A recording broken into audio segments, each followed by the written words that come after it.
বিপ্লব, হ্যাঁ ভাই। কামরুলে যে আমার কাছে 6 লাখ টাকা নিল, এনার খবর পাতে কি খবর পাস কিছু? না ভাই, হ্যাঁ হ্যাঁ, আরে তো আমি কিছুদিন দেখতাছি না। ওই গেছে জানোস? না তো ভাই, আমি জানি। ঠিক আছে দাদা, আমার লগে থাকস, এই সুদের হিসাব গুলা করস, কেহা নে ওই গেছে না গেছে তুই খবর রাখবি না বেটা? কেমনে কম, ওই তোমার খালি কথা কয়। আমার কথা কয়? হ্যাঁ। চল তুই যা চল। ওরা আজকে জেনো পামু, বুঝছ? কোন দিনে ধরে টাকা দিয়ে করলো 6 লাখ টাকা বেটা, 6 লাখ টাকা সুদের উপরে নিচে। নুঙ্গি খুইলা আজকে তে আনবো। হ্যাঁ হ্যাঁ ভাই, আরে জেনে পামো অন থেকে আরে তুলে আসবো। তুলে নিয়ে পাঠাতে তুমি বান্দা প্রেম করে দেবো আনবো। আর ফ্যামিলি লোক সারা নিয়ে যাবো। তোমার সামনে বলেন ভাই, আমি তোমার ফাইল শুরু করছে তোমার সাথে আমি 20 বছর তা আছে এখন পর্যন্ত।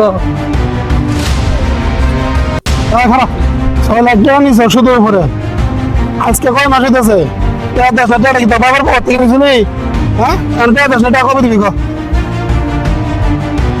কবে দিবি? মুখ নিয়ে যাবে সরকার, কবে দিবি?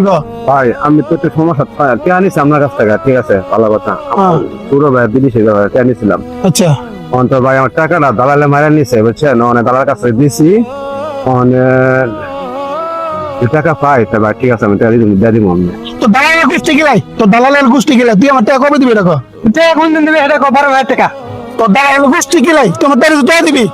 হ্যাঁ, তুই 12,000 টাকা লিখছিস, তোর তুই চাকর নাকি? হ্যাঁ, টাকা দে। বড় ভাই, ভাই ও ধরবা না, কি করবা রে? তোর আমি তোমার খামো। তুই টাকা দিবি নাকি দিবি না? দেখো এখন দিন দেবে, কবে দিবি? ভালো করে কবে দিবি? তো 6 মাসের গুছি। 6 মাসে গোষ্ঠী গেলে তুই শুনিস তুই টাকা। ফাজলামি শুরু করছো না? ফাজলামি শুরু করছো। টেহা নিয়ে টেহা তোর খবর না, তোর বাপ বাচ্চা লুকাই না, খবর দিয়ে টেহা নিয়ে যাবো আজকে। 100 দিয়ে আবার নিয়ে যাবো, এর বান্ধে না মানে রে, খুলে না ধরবা। ভাই আমার ছাড়া দেন। টেহার পুট কেটে দেওয়া ভাই করবো, সুদ খাই এমনি সুদ খাই না। সময় নিছি ভাই। এই সুদটা যা বুঝবি কিন্তু মজাটা।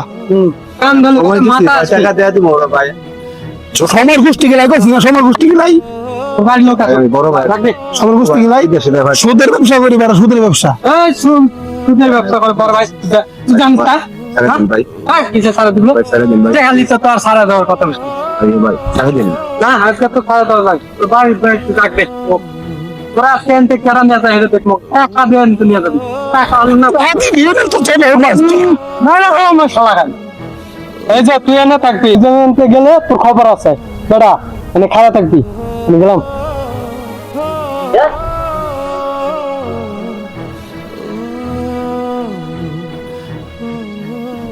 এই অবস্থা কে তোমার? বান্ধ রাখছো কেনা? কি হয়েছে কত সমস্যা? কি এরকম করছে কে তোমার? ওই বিদেশি টাকা আনছিলাম, 6 লাখ টাকা। ওই যে জসিম শুদ্ধর? হ্যাঁ হ্যাঁ। জসিম শুদ্ধর 6 লাখ টাকা আনছে, কি হয়েছে এখন? আমি টাকা দিতে পারতাছি না,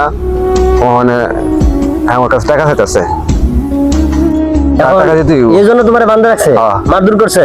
মারছে তো, মাইন্ডে লয়েছে, গাছ লাগা বানিয়েছে। আচ্ছা, এখন তোমার আমি এই জন্য বারবার কইছিলাম যে জসিম সুদখোর আছে, এলাকার নাম করা সুদখোর, ওর স্বভাব চরিত্র একটু ভালো না। কি দরকার ছিল আমি তোমার কইছি বিদেশ যাবো, দেশে গিয়ে ইনকাম করে খাওয়া যায় না? তুমি কেন যে ওর কাছে সুদের টাকা দিবা? টাকা দিবা কিভাবে? এখন কি মান সম্মান থাকবো? টাকা পাবা কই? যে বসত বাড়ি সেটা বিক্রি করে দাও, সমস্যা কি? দালালো খালো 6 লাখ টাকা লাভ দিবা কেমনে? বসত বাড়ি বিক্রি করে দিয়ে জসিম সুদ করে টাকা দিয়ে দাও, তাহলে ভালো হবো। আচ্ছা ঠিক আছে, এটা চিন্তা করার দরকার নাই। যদি জসিম সুদখোরের সাথে যাই, কথা বলি কি করা যায়, ঠিক আছে? চলো বাসায়। শালা সুদ করে